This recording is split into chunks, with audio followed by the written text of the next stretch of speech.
La joie intense des Dijonnaises contraste avec l'abattement des Nantaises à la fin de ce duel pour la 5e place. Le NLA ne verra pas l'Europe la saison prochaine, une immense déception compte tenu des ambitions du club. Nous on voulait continuer en Coupe d'Europe l'année prochaine avec le parcours qu'on fait cette année et puis l'ambiance à ces matchs-là, on a vraiment appris sur ces matchs-là. Donc forcément on est déçus et puis finir 7 ou 8e c'est catastrophique. Pour nous c'était pas pensable au début de l'année de finir à cette place-là. Dans ce match, il n'a pas fallu longtemps pour comprendre que le challenge de remonter 5 buts aux Dijonnaises serait compliqué à atteindre. Menées de bout en bout, pas dans le bon tempo, les Nantaises ne se sont pas donné des raisons d'y croire. On se reprend toute la semaine en parlant qu'on est capable de le faire, etc. Et on arrive à ce match-là, exactement le même scénario, mais dès la première minute. Donc on n'y est complètement pas. J'ai l'impression qu'on se bat plus. Et c'est ça qui, moi, m'interpelle le plus. Qu'on gagne pas de 6 buts, il n'y a pas de problème, mais qu'on se batte jusqu'au dernier ballon. Il y a un ballon par terre, on s'arrache, on défend, on donne des coups comme elles ont fait. Et on ne l'a pas fait, donc triste parce qu'on a fait une belle saison et on gâche tout, clairement. À la fin de l'année, on gâche tout. La fin de saison du NLA risque même de virer au chemin de croix avec 2 derniers matchs à jouer face à Toulon pour déterminer le classement final. Épilogue d'une saison où les Roses auront disputé pas moins de 42 matchs.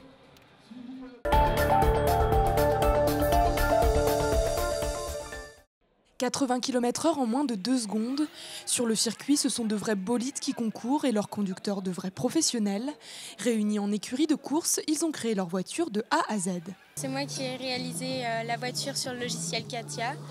J'ai fait toutes ces mesures, tous les réglages, j'ai construit le cockpit, j'ai tout fait sur la voiture. On l'a fait grâce à une imprimante 3D.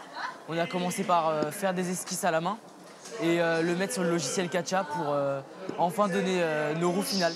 J'ai appris à faire beaucoup de choses, on a appris à créer un site internet, à utiliser différents logiciels, à vendre un projet, à entrer en communication avec différents professionnels, etc. C'est grâce au logiciel CATIA, utilisé entre autres par Renault et Dassault, que les élèves de course en cours ont conçu leur prototype. Un véritable défi. C'est le logiciel numéro 1 quand on veut concevoir un véhicule. C'est aussi un logiciel qui est très compliqué. Donc c'est un challenge qui est ambitieux de faire travailler des collégiens et des lycéens avec ce genre d'outils. Et c'est celui qu'on essaye de résoudre. Et c'est là où nous, en tant qu'IUT, on est un lien, parce qu'on va faire des formations, on va les aider à avoir cette exigence par rapport aux outils qu'ils vont utiliser. Outre l'utilisation du logiciel, les élèves doivent apprendre à travailler en équipe, à rechercher des sponsors et créer un stand. La compétition course en cours permet donc à ces adolescents de s'impliquer dans un projet hors du commun. Une aventure qui va continuer le 17 juin pour 2 équipes de la région, lors de la grande finale nationale à Paris.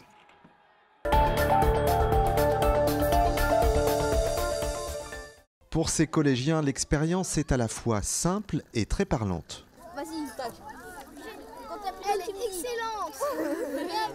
Ils sont en train de rendre potable l'eau d'une rivière, la Sèvre, à Vertou. Avec leur prof du collège Lokidi à Nantes, ils s'intéressent de près à un thème majeur, l'eau qui est indispensable et précieuse. Peut-être qu'en 2050, même nous, Nantais, on va manquer d'eau. Le printemps a été sec. Peut-être qu'à Londres, en 2050, des calculs ont été faits, ils vont aussi manquer d'eau. On sait que les Africains manquent beaucoup d'eau, donc c'est un problème global. C'est quelque chose qui doit toucher nos jeunes et on essaie de les sensibiliser pour eux et les générations futures. Pour aborder les petits et grands mystères de l'eau, les enseignants ont rejoint un programme international porté par une fondation. Ça s'appelle les Explorateurs de l'eau. L'idée, faire prendre conscience par la pratique et par les rencontres, avec par exemple le créateur du Safe Water Cube, l'invention nantaise qui permet de filtrer les eaux de surface. Aujourd'hui, il y a 2 milliards de personnes dans le monde qui n'ont pas accès à l'eau potable. Et il y a plus de 2 millions d'enfants qui meurent chaque année à cause de la qualité d'eau qu'ils boivent. Si on n'éduque pas les gens ou si on ne les forme pas, eh bien on ne pourra pas changer les choses. Au départ, on était tous un peu dubitatifs par rapport à cela et à la fin, ça devient quelque chose qui intéresse tout le monde. En fait, quand on est amené à rendre une eau potable, c'est mieux qu'on nous dise juste comment faire. En fait, on se rend un peu plus compte. Désormais, les explorateurs veulent passer à l'action.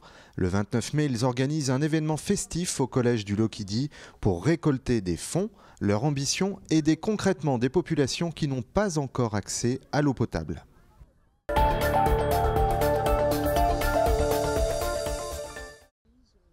C'était un centre névralgique industriel, aujourd'hui c'est un poumon écologique. En 40 ans, la nature a peu à peu repris ses droits sur ce site, faisant du transformateur une zone environnementale d'exception. C'est le seul espace naturel sensible du département à être une friche industrielle, ce qui est très étonnant. Mais derrière, tout le concept de cet espace naturel sensible, c'est comment renaturer, comment ramener la nature. Et valoriser ces 5 hectares de béton et d'acier. Depuis 2005, 2 associations les font vivre. L'une, Noria et compagnie, anime un atelier de construction durable. Et l'autre, les Amis du Transformateur, crée et entretient des îlots de verdure.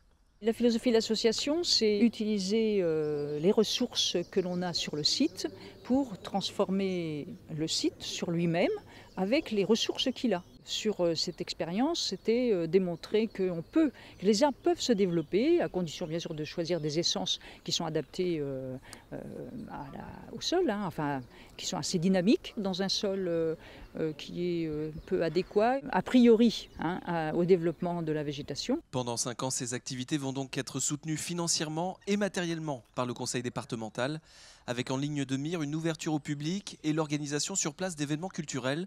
Mais ce ne sera pas pour tout de suite. Les associations planchent actuellement sur la sécurisation du site.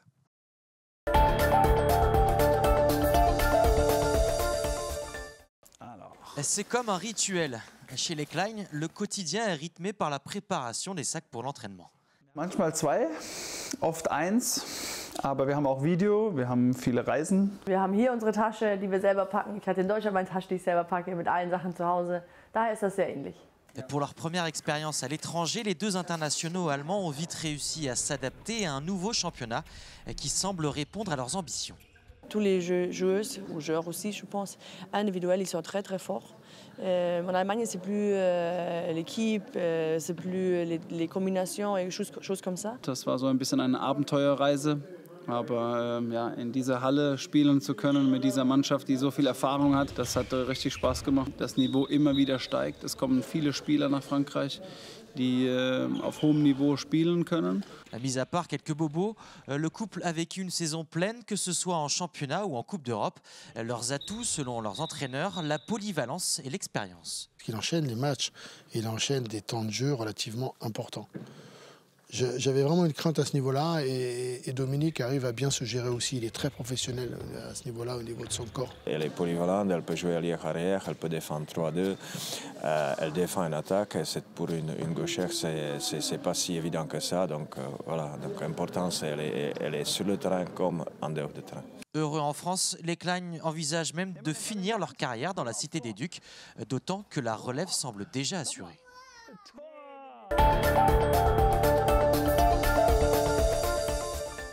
C'est la 3e fois d'affilée que l'Hermine Nantes Atlantique se qualifie pour les playoffs de Pro B. 9e avant le dernier match de championnat, les joueurs de Jean-Baptiste Lecronier ont acquis leur qualification au forceps. Pour nous, c'était important. Pour les garçons, c'était important. Les garçons sont des compétiteurs. Vraiment, le fait de pouvoir faire les playoffs avec cette équipe-là, c'était important. Voilà, c'était important aussi pour le club parce que ça permet de s'inscrire dans la durée. 3e playoff consécutif pour le club, c'est pas anodin. C'est la première fois que ça arrive. Donc on y va d'abord dans un état d'esprit positif. Le second conquérant, déterminé vraiment à faire un bon match là-bas pour commencer. Charleville-Mézières, leur adversaire pour ces quarts de finale, a terminé le championnat à la 5e place, avec une victoire de plus que les Nantais. Lors de leurs 2 confrontations en saison régulière, chacune des 2 équipes a remporté un match. L'affrontement semble donc équilibré, même si l'adversaire de l'Hermine bénéficie de l'avantage du terrain. C'est un des éléments déterminants, puisque recevoir 2 fois de suite, c'est quand même pas anodin. Enfin, 2 fois dans une série de 3 matchs, c'est quand même vraiment pas anodin. Oui, les déplacements, oui, la fatigue à cette période-là de l'année, mais ça, c'est la même chose pour tout le monde, pour toutes les équipes qui sont engagées à ce stade de la compétition. Et maintenant, ce qu'il faut, c'est être performant. L'Hermine donne donc rendez-vous à ses supporters pour le match retour de ces quarts de finale à la salle Mangin-Beaulieu dimanche prochain à 18h.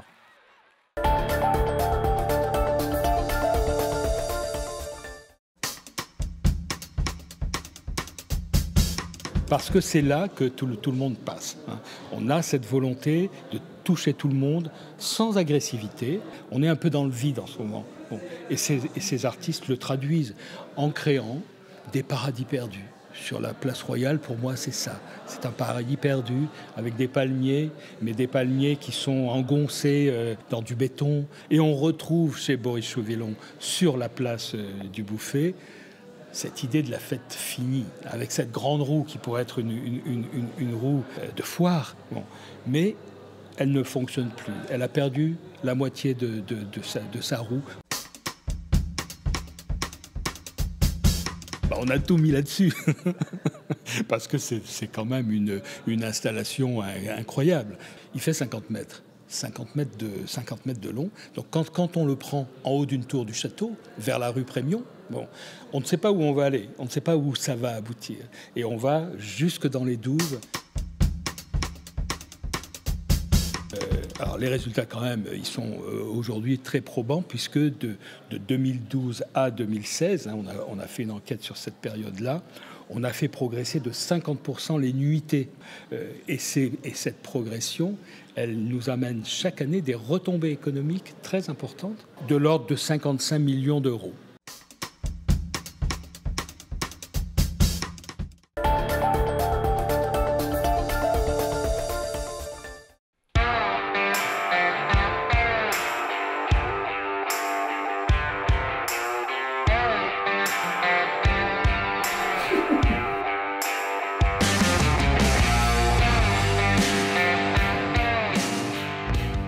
Frankreich ist ein wunderbares Land. Was magst du hier?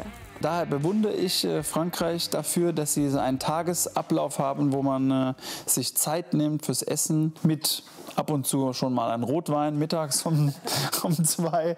Ich mag das zum Beispiel auch, wenn man um 15 Uhr einen Termin hat, wenn jemand um 15 Uhr kommt. Das haben wir gelernt in Frankreich, dass man sich da ruhig ein bisschen entspannen kann, dass es ein bisschen länger dauern kann. Deine Beziehung mit der französischen Sprache. Kompliziert? Fragezeichen. Ich hatte es ja in der Schule, seit ich 12 Jahre alt bin. Und daher war der Wiedereinstieg für mich ein Stück einfacher. Kompliziert, ja. Ich habe angefangen bei Leçon Zero. Probiere ich zweimal die Woche mit einer Privatlehrerin die französische Sprache zu lernen. Ich bin keine gute Lehrerin, relativ ungeduldig. Ist Nantes eine schöne Stadt für eine Familie? 100%, ja. Da gibt es keine Diskussion. Man kann weggehen, man kann überall Sport machen, man kann immer mit Kindern was machen. Es gibt so viele Spielplätze. Kannst du dein Lieblingsfanlied singen? Ein Prosit der Gemütlichkeit. Allez les Roses, allez les Roses.